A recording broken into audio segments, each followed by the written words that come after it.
할렐루야.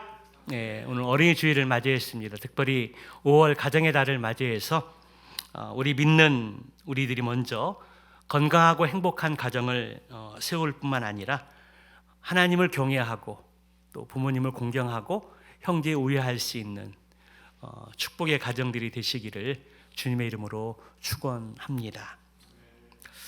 오늘 본문의 말씀의 제목은 여러분의 소원은 무엇입니까? 라는 제목인데요. 여러분들의 소원은 무엇입니까? 어느 마을에 노 부부가 살고 있었는데요. 하루는 천사가 내려와서 이렇게 말합니다. 하나님께서 할아버지 할머니가 이 세상에서 너무나 선하고 아름답게 사셔서 3가지 소원을 들어주고 오라고 자기를 보냈다는 것입니다. 자신들을 보냈다는 것입니다. 그래서 이 노 부부는 너무나 좋아서 행복한 고민에 빠졌습니다. 무엇을 고를까? 그러나 3가지를 고르는 것이 결코 쉽지 않았습니다. 이것을 고르면 저것이 아쉽고 저것을 고르면 이것이 아쉬웠습니다. 무엇을 고를까 생각을 하다가 밤 12시가 지났습니다. 그때 할머니 뱃속에서 꼬르륵 소리가 났습니다. 그래서 할머니는 혼잣말로 소세지 하나 먹었으면 좋겠다. 그렇게 혼잣말로 이야기를 했는데 천사가 그 이야기를 듣고 첫 번째 소원을 말씀하셨습니다. 제가 첫 번째 소원을 이루어 드리겠습니다. 그 말을 마치자마자 소세지가 뚝 떨어지는 것이었습니다. 그러자 이걸 본 할아버지가 난리가 났습니다. 이 할망구야, 아까운 소원을 고작 소세지 하나에 날려버려? 화를 내고 큰 소리로 화를 냈습니다. 할머니는 당황했지만 할아버지가 하도 화를 내니까 열받아서 당신이 뭘 그렇게 잘해줬어? 나한테 소세지 한번 사준 적 있어? 열받아서 그렇게 소리내며 싸웠습니다. 그러자 할아버지는 더 열받아서 홧김에 이놈의 할망구 소세지가 그 코에 붙어버려라. 그러자 천사가 나타나서 2번째 소원을 들어드릴게 하고 말이 끝나자마자 그 소세지가 할머니 코에 달싹 붙었습니다. 아무리 떼려고 해도 떨어지지 않는 것이었습니다. 그제서야 싸움을 멈추고 이 노 부부는 허탈한 웃음을 지으면서 3번째 소원을 말했습니다. 그 소원이 무엇입니까? 그 소세지가 할머니 코에서 떨어지는 것이었습니다. 천사가 3가지 소원을 다 들어주었지만 남은 것은 고작 소세지 하나밖에 남지를 않았습니다. 사랑하는 성도 여러분, 만약 하나님께서 여러분들에게 나타나셔서 내 소원이 무엇이냐? 3가지만 말해봐라.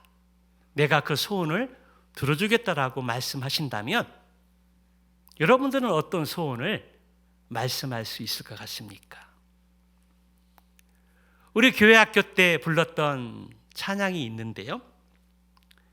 나의 한 가지 소원 예수님을 닮고 싶어요. 기와 몸과 사랑이 우정과 지혜와 믿음이 날마다 자라가서 예수님을 닮고 싶어요.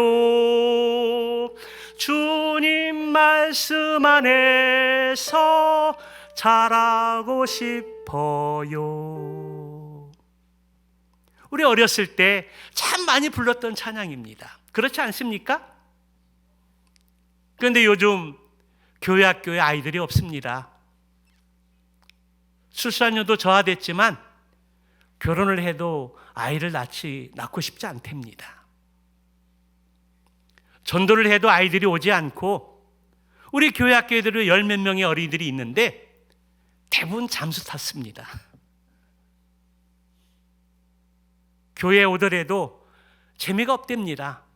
사모님은 맨날 예수님 이야기만 한다라고 재미가 없답니다. 집에서 게임하는 것이 더 재미있어가지고 전화해도 전화 안 받고 문자에도 답변이 없고 그리고 차단시켜 놓습니다. 요즘 교회 학교 현실입니다. 그래도 오늘 4명 어린이들이 또 어린이 예배에 또 참석을 했고 다른 아이들은 오지를 못했는데 교회 학교 어린이들이 얼마나 귀하고 소중한 시대인지 모릅니다. 우리 부모들에게 소원을 이렇게 물어보면 아이들이 건강하고 또 잘 자라고 성장해서 좋은 직장에 들어가서 좋은 사람 만나서 행복하게 결혼하는 것이 부모들의 소원입니다. 우리 청년들에게도 물어보면 좋은 직장에 들어가서 돈 많이 벌고 믿음의 좋은 사람 만나서 행복한 가정을 이루는 것이 1순위의 소원이라고 말하는 경우들이 많이 있습니다.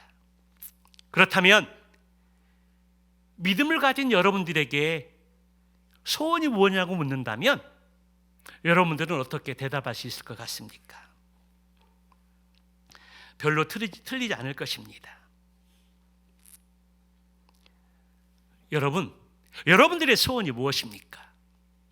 그 소원은 우리가 생각하는 그 소원은 바로 오늘 본문의 말씀처럼 하나님을 사랑하는 것이 우리의 소원이 되어야 한다는 것입니다. 하나님을 사랑하는 것, 이것은 부모가 자녀를 향한 소원이어야 하고 오늘 본문의 말씀처럼 하나님이 기대하고 원하는 소원이 있다면 그것은 마음을 다하고 정성을 다하고 뜻을 다하고 목숨을 다하고 우리의 모든 것을 다해서 하나님을 사랑하는 것이라고 말씀하고 있습니다. 이것이 바로 우리 부모된 자의 소원이어야 하고 또 우리 자녀들의 소원이어야 한다는 것입니다. 오늘 하나님을 사랑하는 것이 자녀들 향한 부모의 소원이고 우리 자녀들도 또한 이 소원을 가져야 하고 우리를 향하신 하나님의 소원이라고 말씀하고 있는데 그렇다면 여러분, 하나님을 사랑한다는 것이 구체적으로 무엇을 이야기하는 것일까요? 어떻게 하나님을 사랑해야 됩니까? 쉽게 생각하면 이렇습니다. 어떤 사람이 누구를 사랑한다라고 이야기합시다. 제가 이 이야기를 하면서 성만년제 생각이 났는데요. 성만년제한테 물어봐야 되는데 사랑하면 사랑한다는 것이 무엇인가? 사랑하면 한 사람을 사랑하면 그 사람에게 푹 빠진다는 것입니다. 늘 그 사람이 생각납니다. 일할 때도 생각나고 쉴 때도 생각나고 공부할 때도 생각나고 그리고 밥 먹을 때도 생각납니다. 잠잘 때도 생각납니다. 어떤 때는 꿈에도 나타납니다. 그뿐만이 아닙니다. 삶의 기준이 대부분 사랑하는 사람에게 맞춰져 있습니다. 내가 무슨 옷을 입어야 그가 좋아할까? 내가 어떤 일을 해야 그 상대가 기뻐할까? 내가 무엇을 해주면 그가 행복할까? 어디를 가더라도 그가 좋아하는 곳으로 가고 무엇을 해도 그가 기뻐하는 일을 하는 것입니다. 이것이 바로 사랑에 빠진 사람의 모습입니다. 그런데 우리가 하나님을 사랑하는 것도 마찬가지라는 것입니다. 우리가 하나님을 사랑하면 하나님에게 푹 빠집니다. 그래서 우리가 일할 때도 생각나고 길을 갈 때도 생각나고 잠을 잘 때도 생각납니다. 어느 때는 꿈속에도 하나님이 나타납니다. 또한 우리의 삶의 기준도 늘 하나님에게 있습니다. 내가 무슨 일을 해야 하나님이 기뻐하실까? 내가 어떤 일을 하면 하나님이 싫어하실까? 내가 어디를 가고 어디를 가야 할지가 그 기준이 나에게 있는 것이 아니고 하나님에게 있는 것입니다. 이것이 바로 하나님을 사랑하는 사람의 모습입니다. 얼마 전 친구 목사를 만나서 교제를 하는데 이런 간증을 들었습니다. 성도 한 분이 하나님 사랑에 푹 빠졌다라는 것입니다. 믿음이 깊지 못할 때는 아내가 교회에 열심히 일하고 예배 빠지지 않고 가는 것들이 조금 짜증나고 그것 때문에 삐쳤는데 이제는 아내보다 더 예배와 기도 생활을 더 열심히 하고 충실히 한다는 것입니다. 병원에 환자가 없을 때는 골프 책을 보거나 골프 비디오를 봤는데 이제는 성경을 읽고 성경 필사를 하고 있다는 것입니다.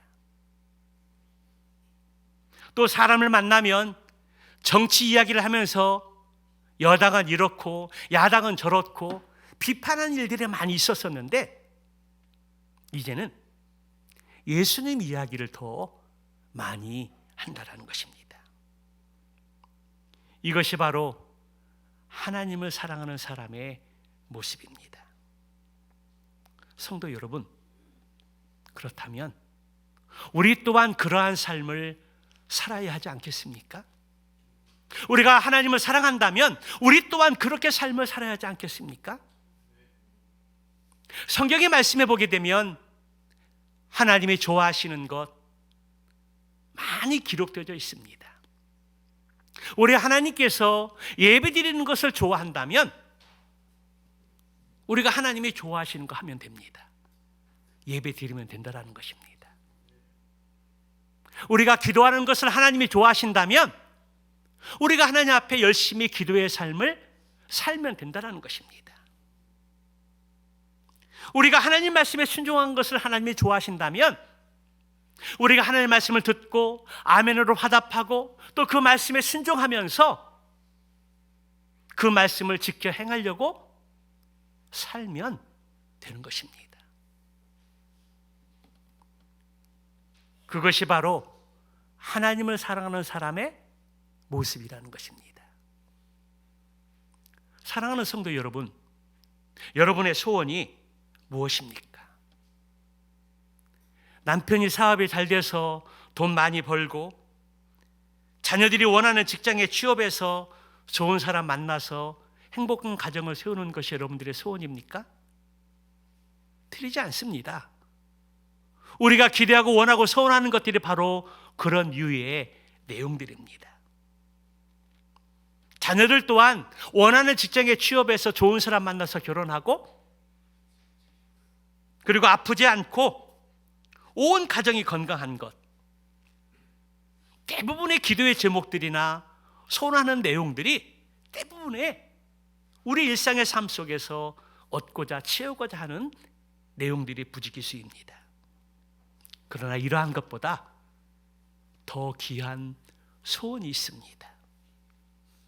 그것은 먼저 하나님을 사랑하는 것입니다. 우리 예수님을 닮아가는 것이라는 것입니다. 자녀를 향한 부모의 소원이 있다면 그것은 다른 어느 소원보다 먼저 하나님을 사랑하는 것입니다. 그렇습니다. 우리의 소원이 있다면 그것은 우리의 마음을 다하고 정성을 다하고 목숨을 다해서 하나님을 사랑하는 것이라 할 수 있습니다. 이것이 바로 자녀를 향한 부모의 소원이요, 우리에게 향하신 하나님의 기대와 소원이라는 것입니다. 그렇다면 자녀들이 하나님을 사랑할 수 있도록 어떻게 가르치고 양육해야 할까요? 6절과 7절 3번절의 말씀을 보게 되면 오늘 내가 내게 명하는 이 말씀을 너는 마음에 새기고 내 자녀에게 부지런히 가르치며, 그렇게 말씀하고 있습니다. 이 말씀을 자세히 보면 너는 이 말씀을 마음에 새기고 그리고 내 자녀에게 부지런히 가르치라고 말씀합니다. 여러분, 이 말씀의 의미가 무엇입니까?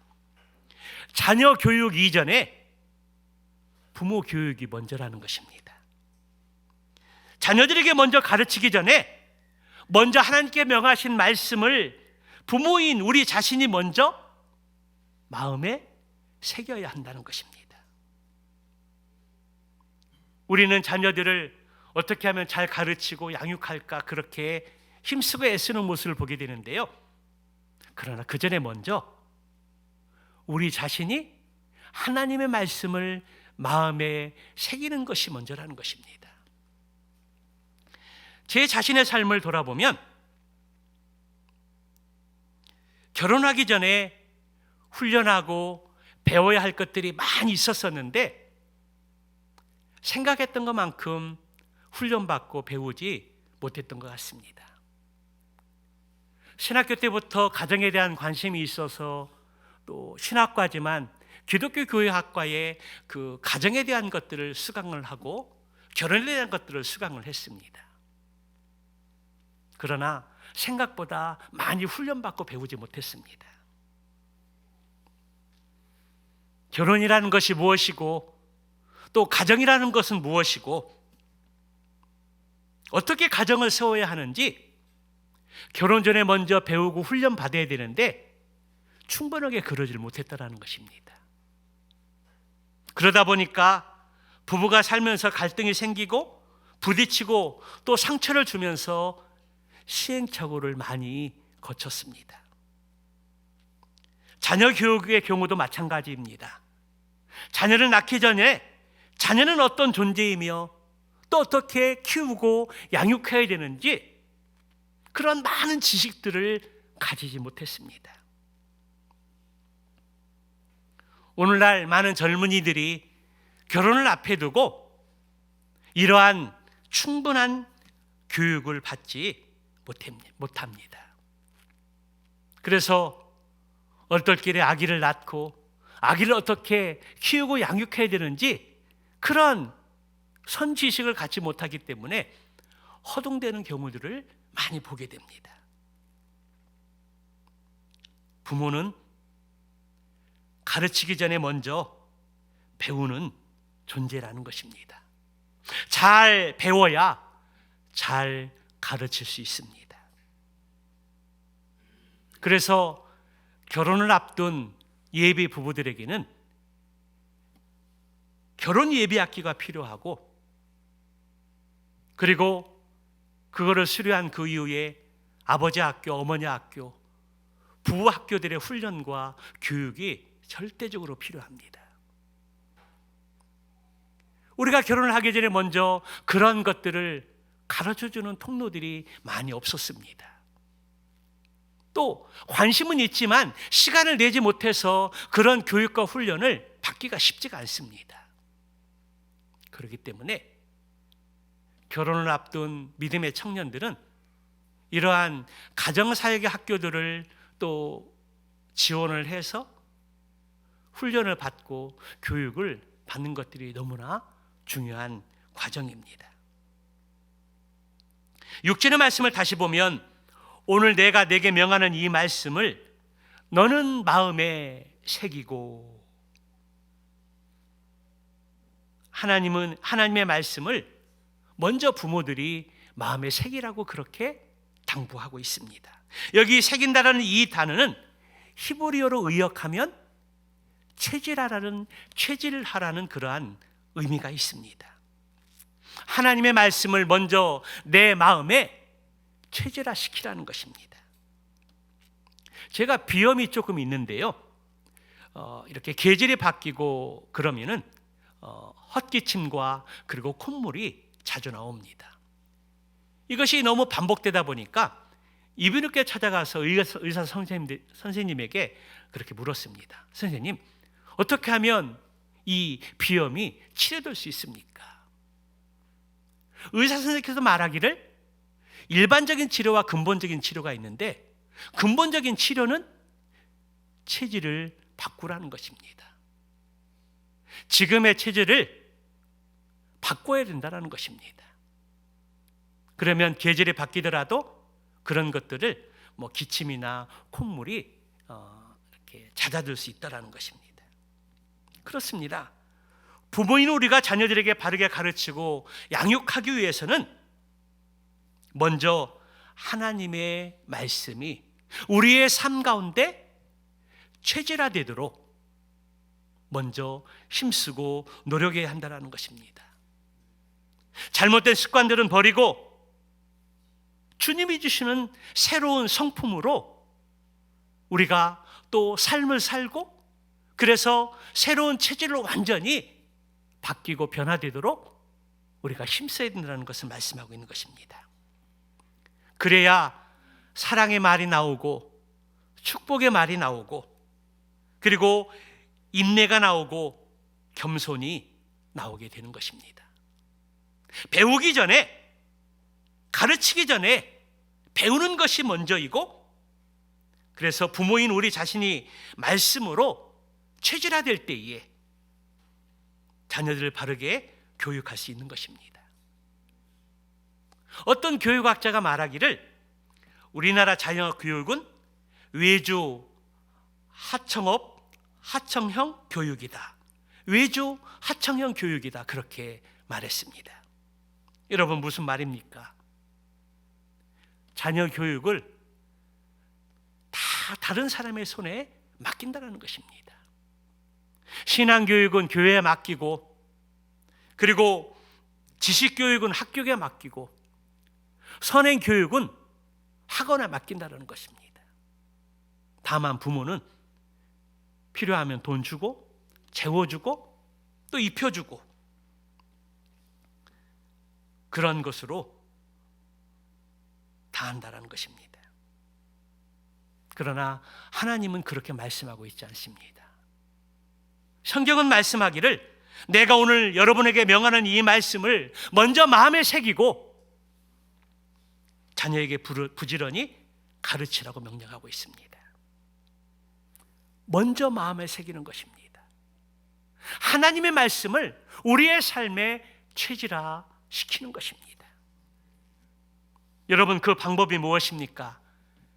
7절 9절의 말씀에 보게 되면 하나님의 말씀을 사랑하고 또 하나님을 사랑하는 방법들을 말씀하고 있는데요, 그것이 무엇입니까?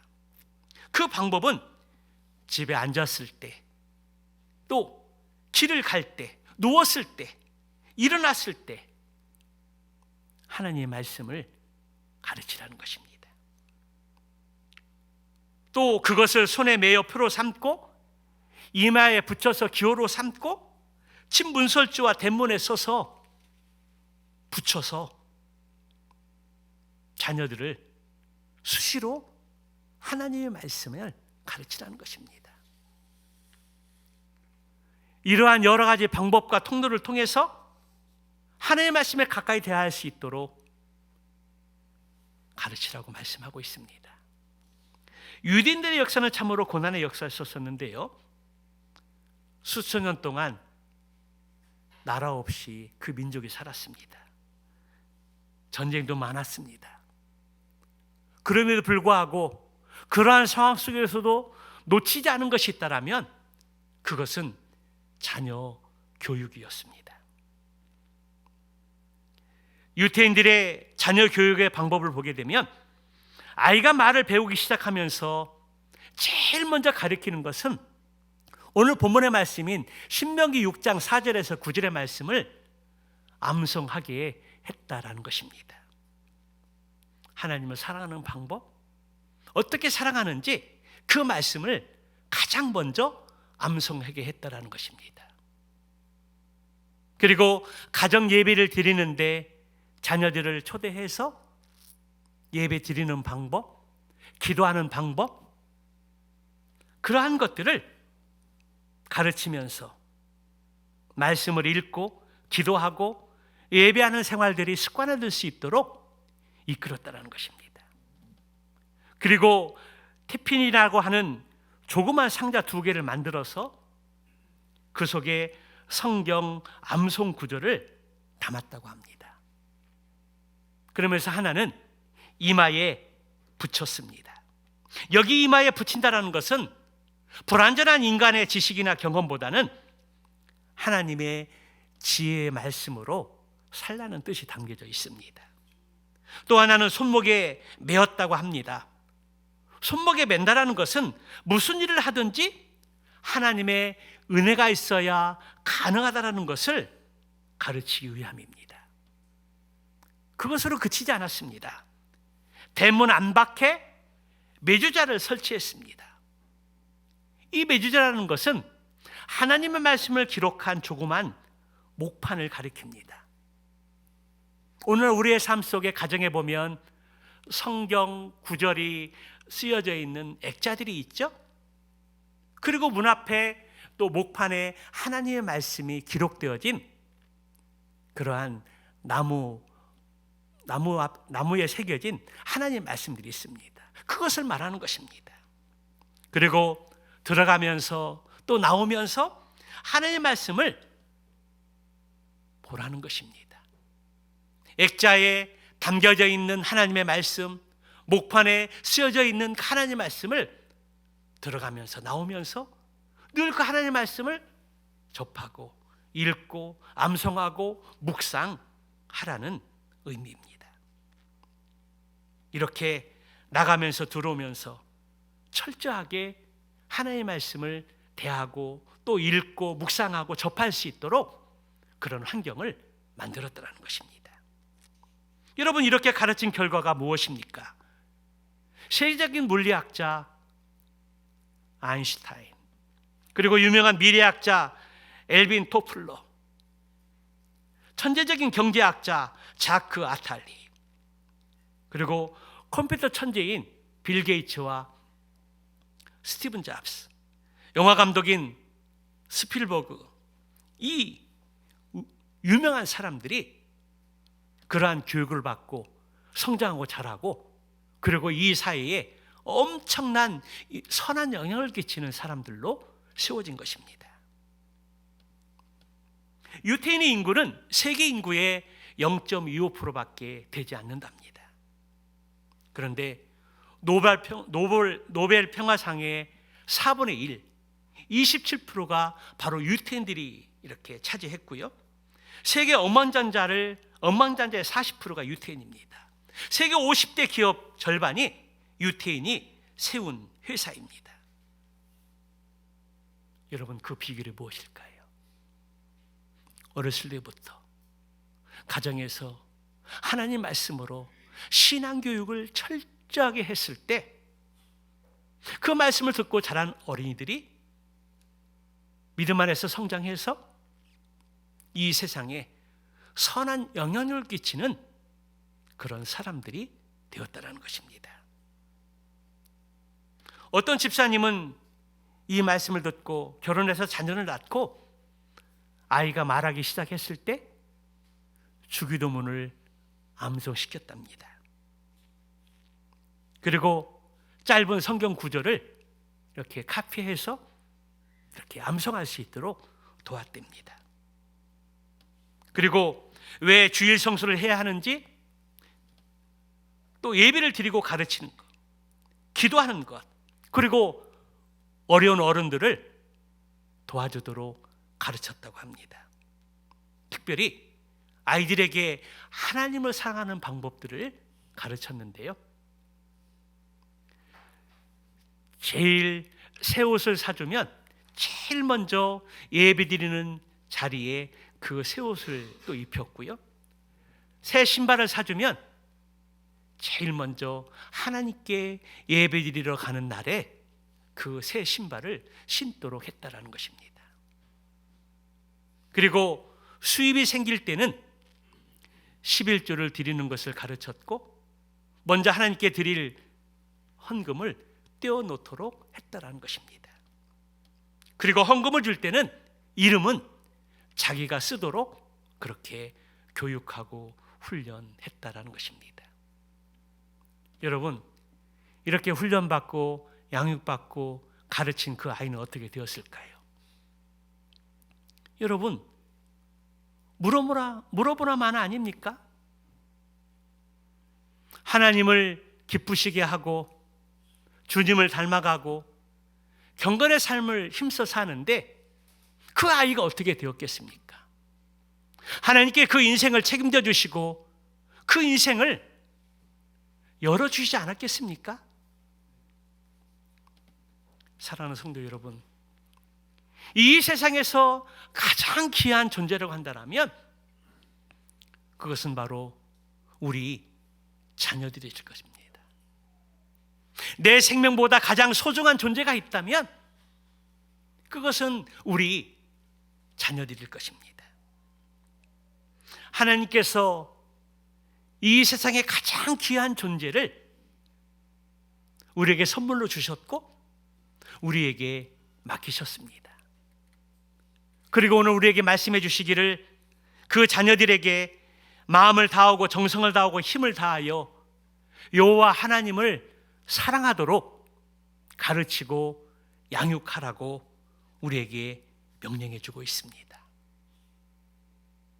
하나님을 사랑하도록 가르치고 양육하고 세워가는 것, 이것이 바로 자녀들을 향한 부모의 소원이고 또 우리를 향하신 하나님의 기대요 소원이라는 것입니다. 바라기는 오늘 말씀을 듣고 마음에 새기고 순종하려는 삶을 살 때 주님이 주신 이 거룩한 사명을 감당하는 성령 충만한 부모, 그리고 오늘 이 자리에 참석한 우리 청년들, 예비 부모들이 다 되시기를 주님의 이름으로 축복합니다. 그러기 위해서는 먼저 하나님의 말씀을 먼저 내 마음에 새기고 그 말씀을 믿음으로 살면서 체질화하는 것들이 필요합니다. 그 말씀을 먼저 삶으로 살아내고 체질화되었을 때 그 말씀의 확신을 가지고 우리 자녀들이 마음을 다하고 정성을 다하고 힘을 다하여 하나님을 사랑할 수 있도록 가르치고 양육하고 이끌어 갈 수 있는 것입니다. 바라기는 오늘 어린이 주일을 맞이해서 우리 할아버지 할머니 되신 분들은 손자 손녀에게, 부모된 우리들은 우리 자녀들에게, 그리고 결혼을 앞둔 예비 부모들이나 결혼을 소망하는 우리 믿음의 청년들은 이 말씀을 마음에 새기고 이 말씀대로 소망하면서 거룩한 사명을 준비할 수 있는 축복의 통로가 되시기를 주님으로 축복합니다. 그래서 할아버지 할머니 손을 통해서 자란 손자 손녀들, 믿음의 부모를 통해서 자란 우리 믿음의 자녀들, 우리 예비 부모들, 우리 청년들이 이러한 소망을 가지고 이 마음에 새기고 설레이는 결혼을 준비하고 꿈꾸게 될 때에 그러한 축복의 통로를 통해서 양육되어진 우리 어린이들이, 우리 자녀들이 하나님 나라와 이 세상에 유익한 인물이 되고 쓰임받는 인물이 되어서 우리 가정들이 그러한 축복받는 가정이 되고 건강하고 행복한 가정을 꿈꾸고 소망할 수 있는, 그리고 그 소원을 꼭 이룰 수 있는 믿음의 가정들이 되시기를 주님의 이름으로 축원합니다. 기도하시겠습니다.